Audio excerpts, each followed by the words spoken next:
All right, gentlemen, look, here's the deal. I ain't telling you something out of a freaking textbook. I'm telling you because I've been doing this for 40 years. I've ran crews my whole life. I've hired people. I've fired people.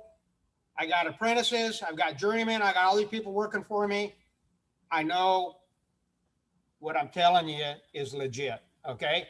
So I'm not just telling you, you got to do this, you got to do this, check this box, check that. But no, this is real stuff. This is real life.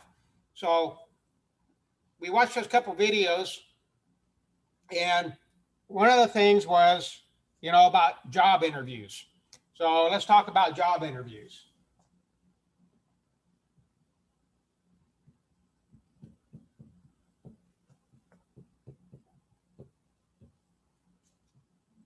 Just starting out, one of the best ways to learn is to get a freaking job.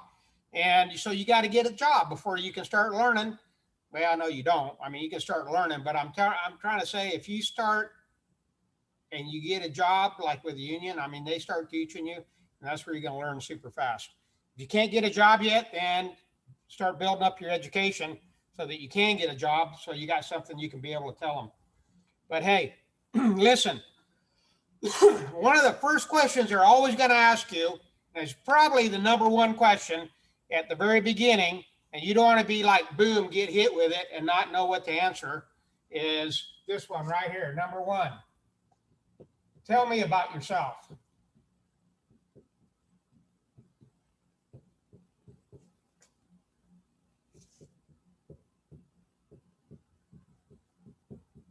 Okay, they don't want to know the name of your dog. They don't want to know your cat had 4 kittens.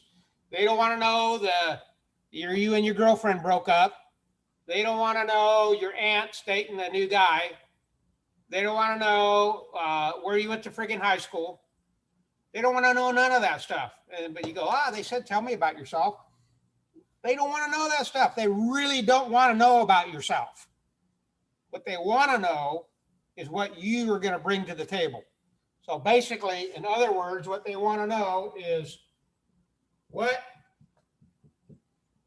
can you do for us? All right. So it is still telling you about yourself, but what you're going to want to do is, if you're going for a construction job, you're going to want to say, tell me about yourself. Well, I was in high school. I took electrical class. It was a college class, a dual enrollment class, and I learned how to work with tools. I know basic electrical. I really found I enjoyed it. You might want to say stuff. I really like being outdoors. I like getting up early. I like the first thing in the morning. The sun's coming up. I like to be out there working. I'm kind of a perfectionist. I like to do stuff right. I mean, that is the kind of stuff what you can do for us. That's what they want to hear. They want to hear that stuff. I tell you what, you start talking like that, and they're going to be like, their ears are going to be perking up. Now, usually this is the first question they ask in a job interview. So the thing is you only get one chance to make a first impression. So like if they think you're a dumbass at the beginning, everything else you say is they're going to in their head, they're going to already have their mind made up in the first 2 or 3 minutes. So if you say something dumb, they're going to just be, oh yeah, this dude is dumb. But if you start out good, make a good first impression, you accidentally say something dumb during the interview, they're going to kind of overlook it. So you really want to go in there and freaking set the stage and be good at this. Tell me about yourself. There ain't no reason for you not to know this is coming. So what should you do? You should be prepared.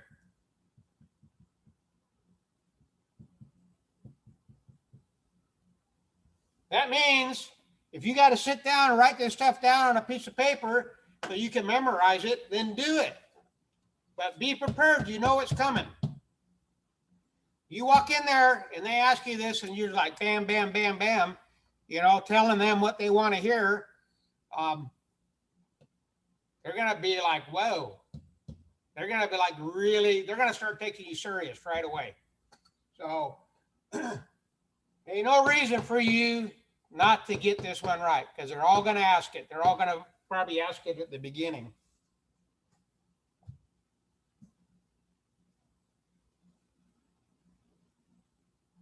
Now, during the middle of the interview, they're going to ask you stuff about your experience. They're going to ask you, about, what you're looking for. And they're going to ask you, like, everybody's got different questions, but they're all going to ask you, tell me something about yourself. So be ready for that one. Usually that's the first one, could kind of be an icebreaker. Now, at the end of the interview, they always ask you this question. They always ask you, do you have any questions?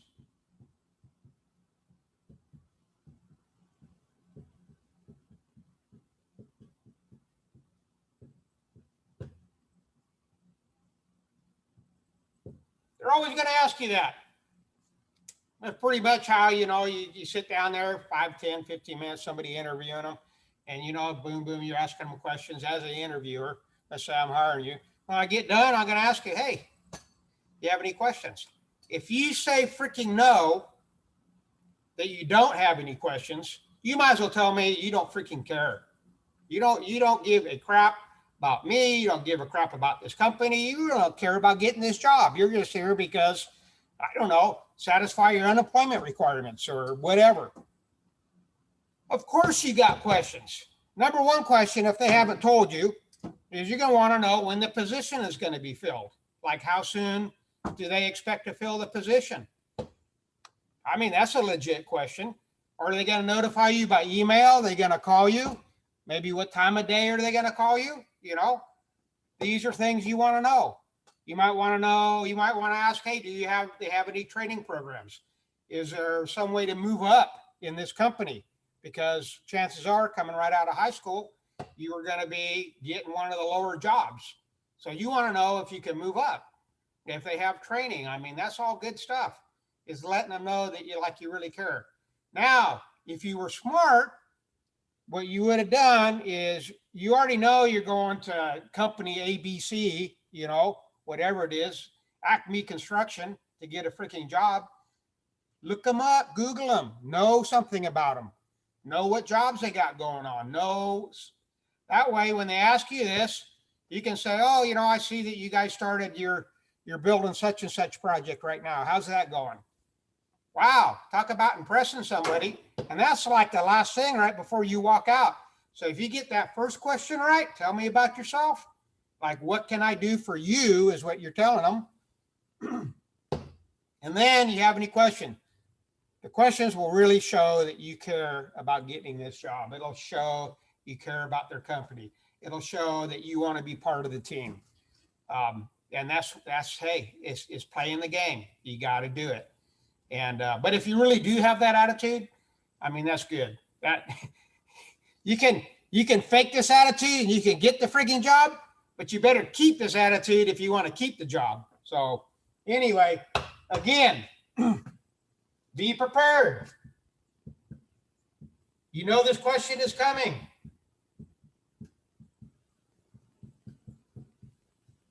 Now, you want to kind of look like freaking a little professional, a little legit. Come in there with like a little folder or something, or a notebook or something. Come in there and ask, do you have any questions? Freaking open it up.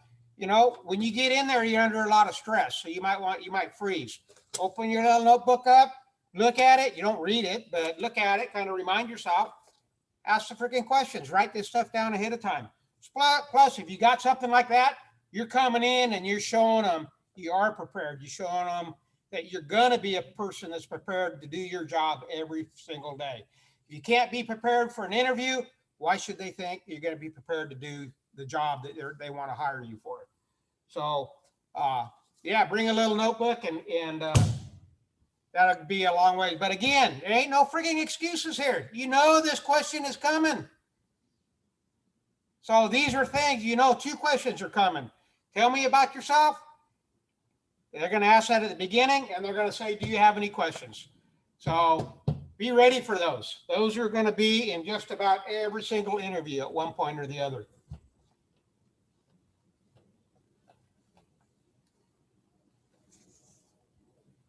All righty, gentlemen. Well, let's talk about something else. This is about keeping a job. If you do these 10 things that I'm going to show you right now, you should be fine. Okay? So we're going to call this professionalism.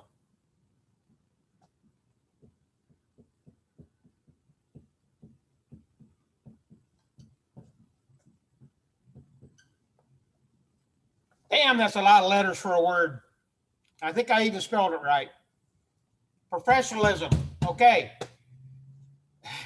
Think about you're the guy hiring somebody else. You want somebody to work on your car. Well, yeah, he doesn't need to be all in a suit and everything. I ain't talking about being professional like that. But you're going to want to know that, hey, you know, he's honest, and he's worked on some cars before, and he's got some skills. You're going to want to know something about him. You're going to want him to be a professional. You ain't going to go to a doctor that's not a professional doctor. I mean, well, you might. I hate going to doctors. I'd rather ask a veterinarian a question than a doctor. But anyway, that's another story. So let me get my little notes out from the last class I taught, and yeah, you guys missed out. The last class I taught, a picture of my girlfriend came up. No, they want me to sign into the Apple store like 20 million times here. Quit already. Quit. Stupid iTunes. Okay. All right. So, look. Honesty.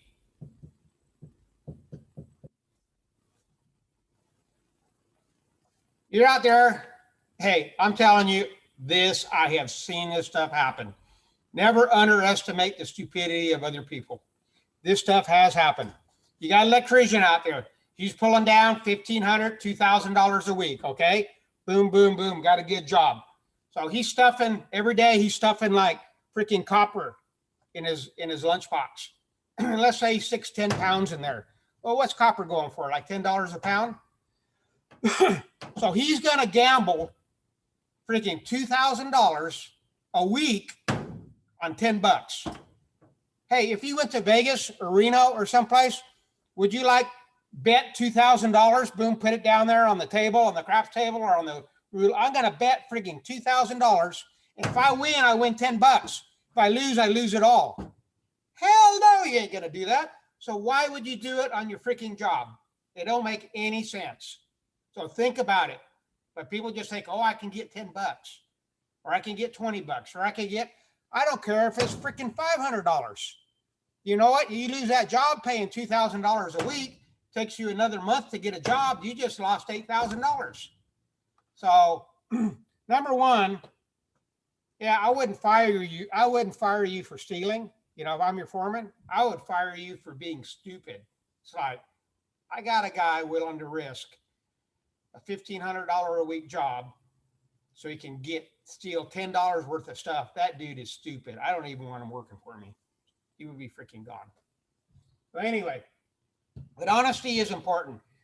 These companies and stuff, they're trusting you with their trucks, their tools. They're trusting you with a lot of money. Okay. And we're going to talk about being absent. Thank you. We're going to talk about being absent or tardy. And that's the same as freaking stealing if you're getting paid by the hour. But we'll go over that later on down the list. Number two, integrity.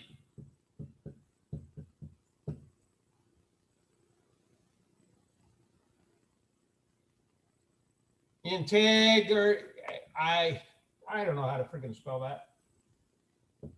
It's not a spelling class, it's an electrical class. Okay, integrity. That's close enough. Integ. Oh no, there ain't no R in it. Integ.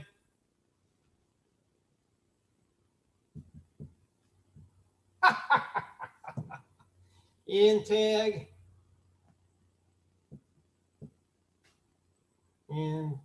Integ. Integrity. That's close enough. Integrity. So, listen. If a guy is out there, if you guys are out there working and let's say, jobs, all these jobs have freaking deadlines on them, and the majority of them have a penalty if you don't finish on time. So the guy you're working for, the owner, the contractor, I mean, some of them are like $1,000 a day or even higher. So they got a project going, and they go, "Hey, can you come in on Saturday and Sunday? We're behind on this project. We need to get caught up because we don't want to pay the penalties." And you go, "Oh yeah, we'll be there. I'll be there." And so then maybe they ask you on Wednesday. So Friday, your buddy calls up and says, "Hey, we got the jet skis for the weekend. Let's go to the lake." So you just freaking blow that off and go to the lake at the last minute. He's got nobody to call to come in. I mean, that's messed up. And so you need to be a man of your word. Like if you give your word you're going to do something, you need to do it. Granted, if your freaking mom gets in a car wreck or something, then you call and say, "My mom got in a wreck. I can't come in today. But if things go well, and she's out of danger, I'll be in freaking tomorrow."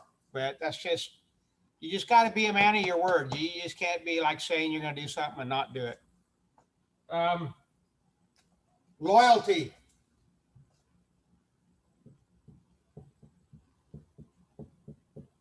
Here, I can spell that one. Loyalty. Listen, not every company you work for is going to be the best company in the world. But if you're working there, as far as you're concerned, it needs to be the best company in the world. You can't be talking crap about your own company. If you say something, I guarantee you it's going to get back to the people you don't want to hear it. For instance, we had a profit sharing program one time, and this guy left a coupling on the ground. My foreman did. And I go, "Hey, dude, you're cutting into a profit sharing program." I kind of made a joke about it, picked the coupling up, put it in my tool bag. So anyway, somehow, some way, freaking manager of the whole company finds out about it. And it's just a stupid little joke. I get called in the office a couple of days later. First thing the manager says, "What's this I hear? You don't think much of our profit sharing program." I'm thinking to myself, what the hell? Well, be careful what you say. I had explained to him, "Hey, I told him the story, but careful what you say." So for whatever, if you leave that company, you go to work for another company, and that's the company you're loyal to. It's like being on a football team, baseball team. I mean, you got to want people who are freaking on the team, going forward, wanting to win. I mean, that's what you want as a foreman, a general foreman, an owner, a manager. You want people working together, loyal to the company. And hey, bottom line is, I hate to say it, it's all about profit. You want them making money. So loyalty is super important. And even if you got to fake it, sometimes you get work for companies you really do think are freaking the most awesome company in the world. But even when you don't, you got to be loyal to whoever you're working for. Cowboys call it, you ride for the brand. Whatever outfit you're riding for, that's the most important one. So you ride for the brand. This is important, willingness to learn.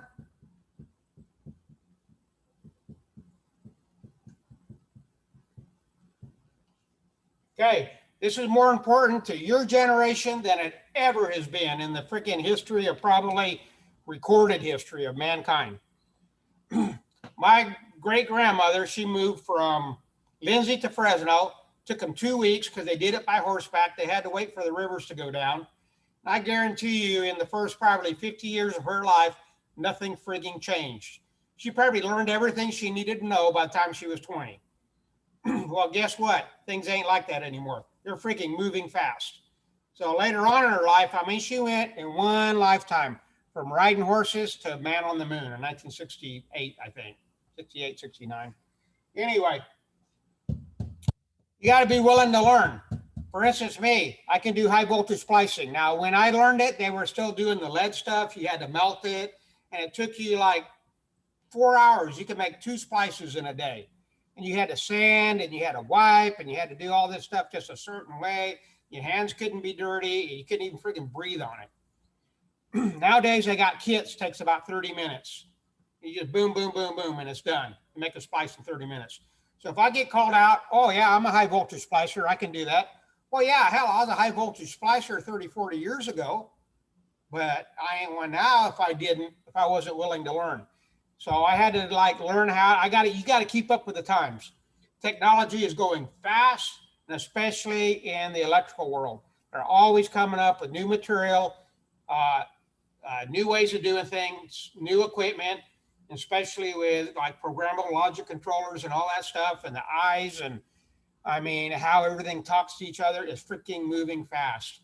And you need to be up on it. Unless you just want to be a freaking ditch digger your whole life, that much pretty much stays the same, except the equipment has changed fast. I mean, we had these old junky tractors we used to use, and now these new Bobcats, they're freaking awesome. And little mini X's.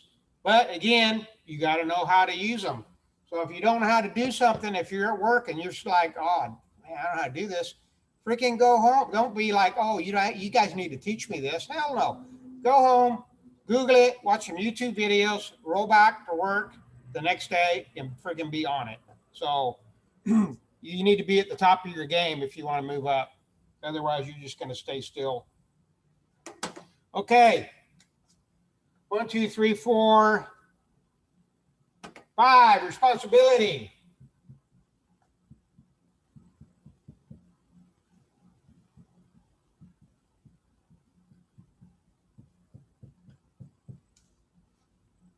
I don't even know if that's spelled right.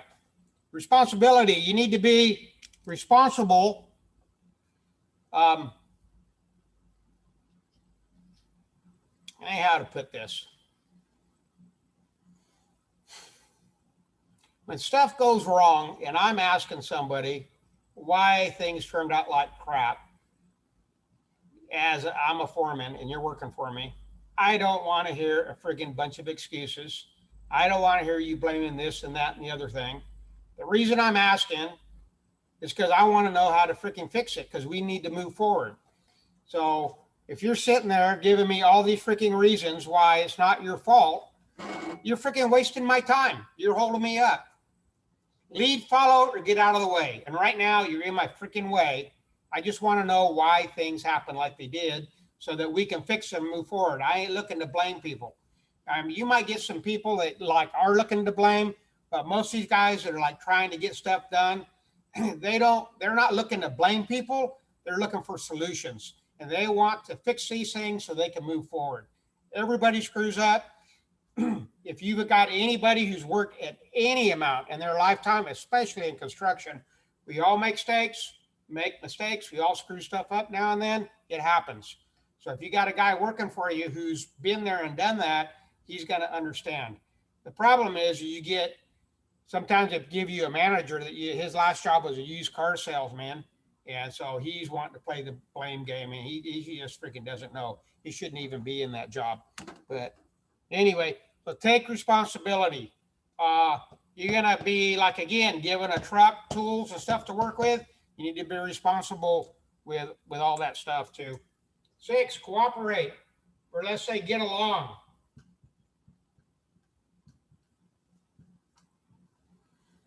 Now, I know at this school and other places, we got the reds and the blues. Personally, I don't give a crap about any of that. I don't care if you're red or you're blue or whatever. What I do care is if you bring that stuff in here and cause a bunch of drama in my class or work on the job site. Ain't no place for that stuff. And that'll get you fired faster than anything. You're going to be working with people that you don't like. You're going to be working with people in freaking another gang. You're going to be working with people with another race. You're going to be working with people with different ideas about life and about everything else. You just freaking got to get along and get the job done. Who gives a shit about who they are or what they think? As long as you guys are out there to do a freaking job. You're like a piece of equipment. Do your job. You don't have feelings about none of that stuff. It's just that simple. I had a guy, straight up freaking gang member, not like one of you pups here at high school. I mean, this guy in and out of prison, freaking all tatted up, straight up in the gang. I finally asked him one day, I go, hey, you pretty involved in the gangs. And so he kind of like told me a little bit. But the problem is, not the problem, the thing is this guy was freaking, he could get along with people, he was responsible. That was his personal life. He did not bring that crap to the job site. And if he did bring it to the job site, he knows he would have been gone. Nobody wants freaking drama on the job site. We're there to get the job done, not to bicker and fight. And if I got two guys constantly fighting and fighting and fighting and I can't get it settled, I just freaking get rid of both of them and get two more guys. There's people standing in line for jobs nowadays. So unless they're really good, then I'd get rid of the worst one. All right. Let's see. Am I running out of room? I got one more down here. 7, rules. More important than ever nowadays, you guys. Most of these rules have to do with, company rules that they have. And most of those revolve around safety because they don't want to get fined or sued. For instance, I was working on a job at the largest powdered milk corporation in North America. Okay, we're out there putting a new line in for the powdered milk stuff, and the stainless steel guys, they're like at 10 o'clock, they're picking their stuff up, rolling it up, putting it in the gang boxes, and they're getting out of there. What do I got going on out here? So I asked him, I go, hey, dudes, what are you guys doing? You guys going home or what? He goes, yeah. He says, we're out of here. I go, you going to another job? He goes, no. He says, OSHA's coming out. And I go, so? He says, well, last time OSHA came out, they fined us because our cord, this is an extension cord, but the ground prong was like busted off. And so they got fined $10,000 for that. So if they get a repeat violation for the same thing, it's going to be $20,000. So their boss told them, they go, if you hear OSHA coming out, roll stuff up, lock everything in the gang box where they can't see it, can't get to it, and get the hell out of there, and I will pay you for all day. So this is why it's so important. You could be the guy that doesn't want to follow the rules and cost your boss $20,000. You don't want to be that guy. So you also don't want to get other people hurt. And every company going to put you through there some kind of safety program and like how they do stuff. We had one guy, he could take our trucks home. One of the things was you take your truck home, your truck is to and from work, period. You don't use it. You don't use it on your own personal business time. So he got in a fight with his girlfriend, was drunk. I think he was doing some drugs too. Friggin' took off, going down Highway 198, takes an off ramp, runs in the back of a parked car, a little old lady. I don't know if she went to the hospital or what. Totals the van, totals her car. And all because he was driving a company vehicle after. I mean, if he would have done it in his own car, the company doesn't care. But it was a company van. He freaking was driving drunk and when he wasn't supposed to even be driving it, and totals it. So not only did he lose his job, but how's he going to get another job? Yeah, let's put that down on your resume. Who are the last people you work for? And they call them up like, yeah, oh, okay, tell me about such and such. How come you guys let him go? Yeah, you don't even want to put that down on your resume. Forget you ever work for those people because you don't want anybody knowing about that. So just the best thing to do is just follow the rules. 8, being absent.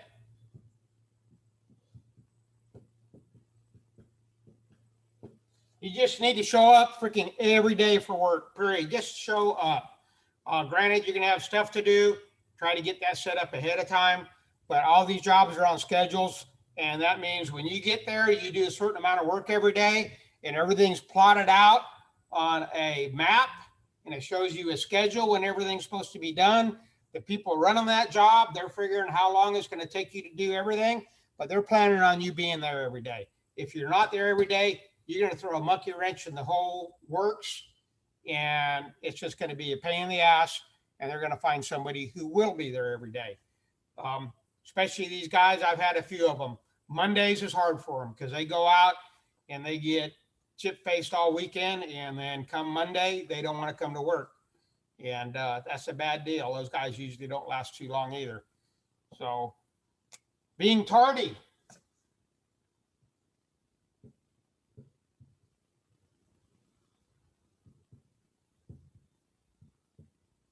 We're late.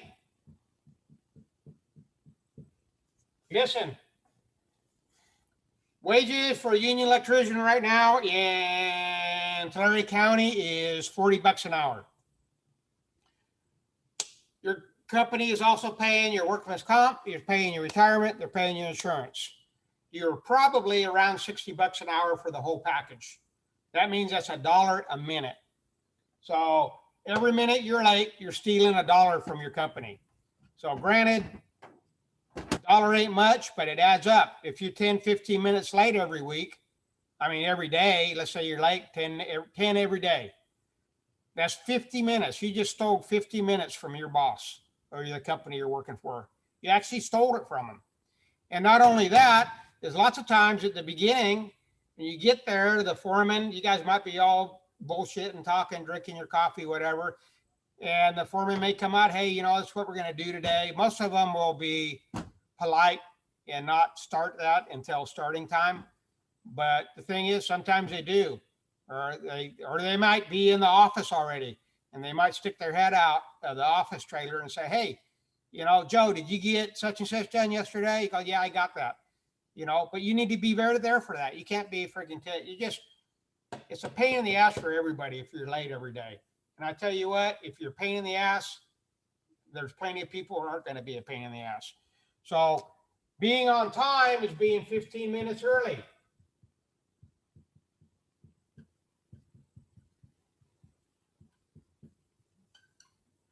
That is considered being on time.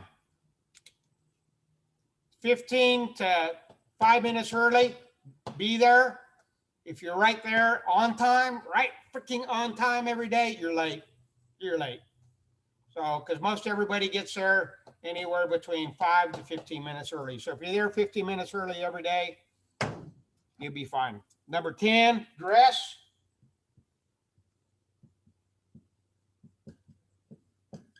Don't come to work in a dress. Basically, you don't come to work with short pants and tennis shoes, unless you're working for some non-union roofing outfit that don't give a crap. But you need to dress according to what's safe. Long pants, some sort of a work boot. This is important. And granted, everything don't have to be clean if you're working in construction. However, if they got you doing service work, you can't be going out to people's houses, a bunch of friggin' piercings and all tatted up and your pants hanging down to the crack of your ass and going into some old lady's house. I mean, she's going to be scared shitless thinking you're going to rape her and kill her and steal all her money. No, you need to go out there looking professional, all right? And she needs to feel comfortable with you. The other thing is, if you're just working construction, all you want to do is dig ditches and build stuff and do whatever. Yeah, you dress appropriately for that and safety wise. But here's the thing. If you want to start moving up, you want to start running work, you want to be a foreman, general foreman, a manager, or you're going to be dealing with doctors on their doctor's offices. You're going to deal with lawyers on their lawyer offices. You're going to be dealing with people with millions or billions of dollars who are the actual people financing the job. You're going to be dealing with electrical engineers and architects. They come out freaking in suits. So you don't need to wear a suit, but you need to be clean. You need to be presentable. You need to be dressed very professional once you start moving up, which reminds me back to this willing to learn real quick. If you're going to move up, you need to be willing to learn. Like, hey, you need to be a hell of an electrician. If you are, they're going to want to bump you up to a foreman, general foreman, or a manager, project manager. Well, guess what? You learned to be an electrician. You did learn to run freaking computers to write RFIs, request for information, or schedule job meetings, or do all this crap, or run a spreadsheet, on the computer. You're going to have to learn all this if you want to be moving up. And you're going to have to dress appropriately if you want to start moving up. So anyway, there's some 10 tips. If you do these 10 things, this is We talked about interviews, how to get a job. If you do these 10 things, I guarantee you, you will freaking be able to keep a job. Unless work gets real slow, then at least you'll be the last one to go, last one to be laid off. But you'll have a good reputation. It'll be easy for you to get a job that way. So anyway, gentlemen, wow, I finished 4 minutes early. So you guys are good to go. This stuff is going to be on the test Thursday. You can screenshot it, whatever. Freaking easy test. But hopefully I gave you some real life insight to what it's really like out there, because I know you guys haven't been there yet. All right. Over and out.